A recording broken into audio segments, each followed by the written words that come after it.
అంతర్జాతీయ స్థాయిలో సీతారాం యేచూరి గుర్తింపు కలిగిన మార్క్సిస్ట్ నేత అని సిపిఎం నాయకులు పేర్కొన్నారు. సిపిఎం అగ్రనేత కామ్రేడ్ సీతారాం యేచూరి ప్రథమ వర్ధంతి సందర్భంగా కాకినాడ సుందరయ్య భవన్లో రోటరీ క్లబ్ సౌజన్యంతో రక్తదాన శిబిరం నిర్వహించారు. సిపిఎం నగర కమిటీ సభ్యులు దుంపల ప్రసాద్ అధ్యక్షతన జరిగిన ఈ కార్యక్రమానికి సీనియర్ నాయకులు కె సత్యరాజు ప్రారంభించారు. ఈ సందర్భంగా సిపిఎం నగర కమిటీ సభ్యులు దుంపల ప్రసాద్, నగర కన్వీనర్ పలవెల వీరబాబులు మాట్లాడుతూ సీతారాం యేచూరి మన కాకినాడ వాసి కావటం గర్వకారణమన్నారు. సీతారాం యేచూరి అంతర్జాతీయ స్థాయిలో గుర్తింపు కలిగిన మార్క్సిస్ట్ నేత అని కొనియాడారు. కాకినాడ నగరంలో తోలుబొమ్మలాట కళాకారుల ఉత్సవం నిర్వహణలో, గాంధీభవన్లో లైబ్రరీ నిర్మాణంలో ఆయన పాత్ర ఉందన్నారు. కాకినాడ సుందరయ్య భవన్ని కూడా ఆయనే ప్రారంభించారని తెలిపారు. ఆయన ప్రథమ వర్ధంతి సందర్భంగా బుధవారం కవి సమ్మేళనం, గురువారం రక్తదాన శిబిరం, శుక్రవారం బాలాజీ చెరువు సెంటర్లో కళా ప్రదర్శనలు ఏర్పాటు చేశామని తెలిపారు. సీతారాం యేచూరి పూర్తితో ఉద్యమాలు, పోరాటాలతో పాటు సేవా సహాయ కార్యక్రమాల్లో కూడా సిపిఎం కార్యకర్తలు ముందుంటారని తెలిపారు. ఈ కార్యక్రమంలో సిపిఎం నాయకులు M Rajasekhar, U Satyanarayana, Malka Venkataramana, Nagabattula Suryanarayana, Ch Satish, Ch Raj Kumar, Ch Ramani, R Venkatalakshmi, G Bhulakshmi, P Surya, C Venkatrao, Kakinada rotary blood bank medical officer doctor Kamaraju తదితరులు పాల్గొన్నారు. సీతారాం యేచూరి గారు మన కాకినాడ వాసి. ఆయన గత సంవత్సరం సెప్టెంబర్ 12వ తారీఖు నాడు చనిపోయారు. ఆయన ప్రథమ వర్ధంతిని పురస్కరించుకొని ఈరోజు సిపిఎం నగర కమిటీ ఆధ్వర్యంలో రక్తదాన శిబిరం ఏర్పాటు చేయడం జరిగింది.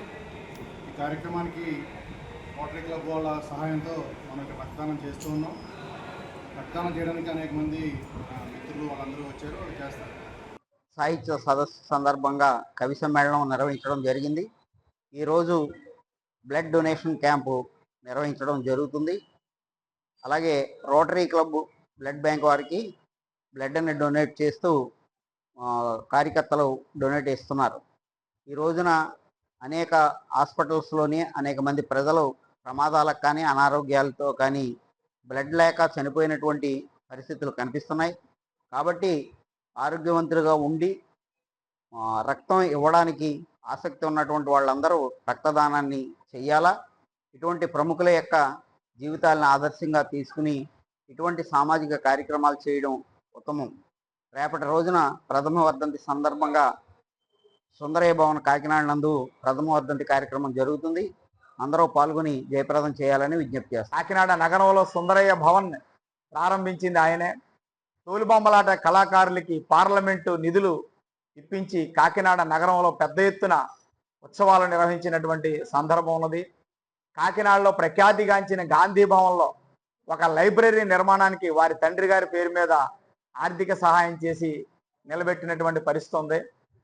ఎవరికి ఏ సమస్య వచ్చి ఢిల్లీ వెళ్ళినా తెలుగు ప్రాంతాల ప్రజలకు కానీ కష్టజీవుల సమస్యల విషయంలో అక్కడ ఉన్నటువంటి ప్రభుత్వం దృష్టికి కానీ సంబంధిత యంత్రాంగం దృష్టికి తీసుకెళ్లడంలో నిరంతరం కృషి చేసినటువంటి అమూల్యమైనటువంటి ఒక గొప్ప కమ్యూనిస్టు యోధుడు. ఆయన్ని స్ఫూర్తిగా తీసుకుని సిపిఎం పార్టీ ఉచ్చలపల్లి సుందరయ్య అందించినటువంటి ఆదర్శాలను ముందుకు తీసుకెళ్లడం కోసం ఒక పక్కన ప్రజా సమస్యలపైన ఉద్యమాలు, పోరాటాలతో పాటు సేవా సహాయ కార్యక్రమాలు కూడా చేయడానికి సిపిఎం ముందుకు సాగుతుంది. దానిలో భాగంగా ఈరోజు రక్తదాన శిబిరాన్ని ఏర్పాటు చేశాం. ఈ శిబిరానికి సహకరించిన కాకినాడ రోటరీ బ్లడ్ బ్యాంక్ బృందానికి, ముఖ్యంగా డాక్టర్ కామరాజు గారికి సిపిఎం నగర కమిటీ తరఫున ధన్యవాదాలు తెలియజేస్తాం. సిపిఎం ఆర్గనైజేషన్లో రక్తదాన శిబిరం నిర్వహించడం జరిగింది. ఈ కార్యక్రమానికి వీరబాబు గారు, సత్యనారాయణ గారు, నాయకులందరూ కూడా ఇచ్చేసి రక్తదానం చేయడానికి రిజిస్ట్రేషన్ చేయించుకుని ఈరోజు కొందరు ఆల్రెడీ రక్తదాన కార్యక్రమం ప్రారంభించడం జరిగింది. ఇదే స్ఫూర్తితో వీళ్ళందరూ కూడా ఇంచుమించుగా 50 మంది వరకు రక్తదానం చేయడానికని యువకులతో సహా పెద్దలందరూ కూడా ఉత్సాహంగా పాల్గొంటున్నారు. అలానే ప్రతి సంవత్సరం ఈ కార్యక్రమాన్ని దిగ్విజయంగా నిర్వర్తించవలసిందిగా మా సంస్థని కోరుకుంటూ ఇదే స్ఫూర్తితో మాకు ఎక్కువ సేవ చేయడానికి అవకాశం కల్పించాలని సిపిఎం నేతలందరినీ కూడా కోరుతూ ఈ కార్యక్రమం దిగ్విజయంగా పూర్తి చేయాలని, తదుపరి సంవత్సరం కూడా ఇలానే కార్యక్రమం నిర్వహించాలని పెద్దలందరినీ కోరుతూ